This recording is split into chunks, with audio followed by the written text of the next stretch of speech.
Halo teman-teman, kami dari tim 2 KKN Undip Kelurahan Rawasari. Kami mau menjelaskan mengenai Zero Waste Lifestyle. Sebelumnya, yuk kenalan sama tim 2 KKN Undip Kelurahan Rawasari. Tim 2 KKN Undip Kelurahan Rawasari terdiri dari Aisyah Zahra dari jurusan Sastra Inggris, Arya Leonardo dari jurusan Akuntansi, Wira Adinugraha dari jurusan Ilmu Hukum, dan yang terakhir Erlina Etna Edita dari jurusan Akuntansi. Baik, karena udah kenalan, yuk langsung aja kita mulai pembahasan tentang Zero Waste Lifestyle. Teman-teman pasti udah nggak asing lagi kan sama yang namanya sampah. Saat ini sampah merupakan salah satu masalah yang cukup krusial loh untuk bangsa kita. Bukti nyata masalah ini ada adalah kondisi TPA yang sudah sangat memprihatinkan. TPA di Indonesia saat ini sedang terancam untuk tidak dapat lagi beroperasi akibat permasalahan sampah yang tertimbun. Menurut riset dari Kementerian Lingkungan Hidup dan Kehutanan, KLHK, menyatakan bahwa setiap harinya masyarakat Indonesia dapat menghasilkan 175.000 ton sampah, yang berarti ada 64 juta ton sampah per tahunnya. Sangat banyak ya teman-teman. Oleh karena itu, harus ada solusi nih. Bukan hanya dari pemerintah, namun bisa dari kita sendiri loh. Caranya gimana sih? Salah satu caranya adalah dengan menanamkan budaya Zero Waste Lifestyle. Apa sih Zero Waste Lifestyle itu? Zero Waste adalah filosofi yang dijadikan sebagai gaya hidup demi mendorong kita untuk bijak dalam mengkonsumsi dan memaksimalkan siklus hidup sumber daya, sehingga produk-produk bisa digunakan kembali.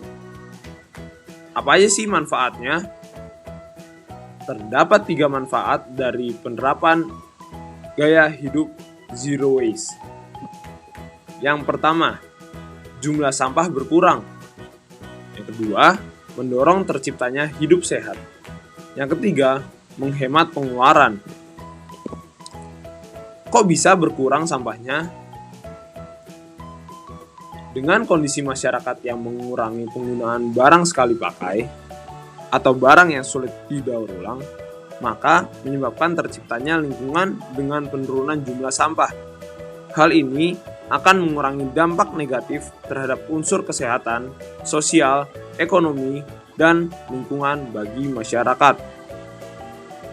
Terus, kenapa pasti terciptanya kehidupan yang sehat? Jadi, dengan menerapkan Zero Waste Lifestyle,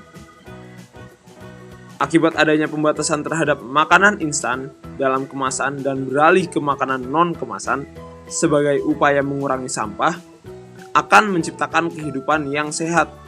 Hal ini juga dikarenakan kualitas udara dan air yang semakin membaik dengan kondisi sampah yang minim. Wah, benar juga ya. Terus kenapa bisa bikin hemat?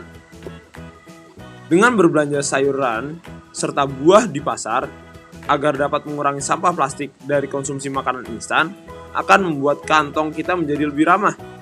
Kondisi ini disebabkan dari membeli bahan baku di pasar dapat diolah menjadi berbagai macam makanan untuk berhari-hari.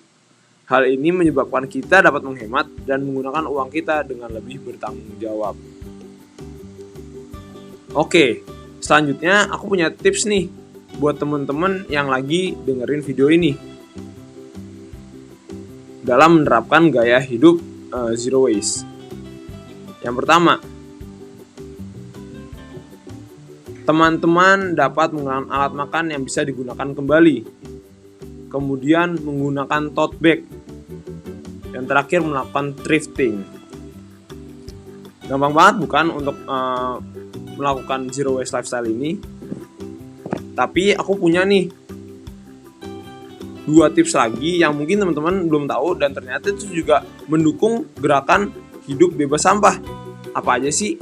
Yang pertama, ada mengurangi makanan daging, dan yang kedua, hemat energi listrik, gas, dan air. Nah, mungkin teman-teman di sini baru pada tahu kan? Bisa jadi pengetahuan baru nih buat kalian. Terakhir banget nih, aku juga mau kasih tahu tips-tips lain yang dapat kita lakukan sebagai masyarakat untuk mendukung gaya hidup bebas sampah dengan melakukan 2 proses daur ulang yang aku mau jelasin. Pertama, upcycling dan downcycling. Upcycling adalah proses daur ulang dengan menggunakan kembali kain yang sama dan mengubahnya menjadi sesuatu yang memiliki nilai lebih, baik dari produk sebelumnya. Kemudian ada juga downcycling. Downcycling adalah menggunakan kembali sebuah produk yang tidak bisa didaur ulang secara sempurna menjadi produk yang sama atau berfungsi sama. Mungkin tadi teman-teman lihat di upcycling, ada beberapa contoh produk yang dibuat dari barang-barang bekas pakai, seperti celana jeans bisa dijadikan pot, botol minum plastik bisa dijadikan kursi, bohlam lampu bekas bisa dijadikan pajangan. Berikutnya ada downcycling.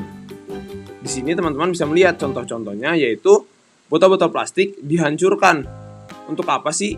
Bisa menjadi barang baru lagi seperti pipa, seperti baju bola yang teman-teman pakai, dan lain sebagainya.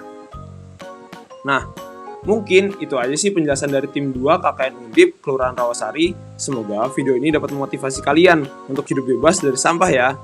Jaga lingkungan kalian guys, see you!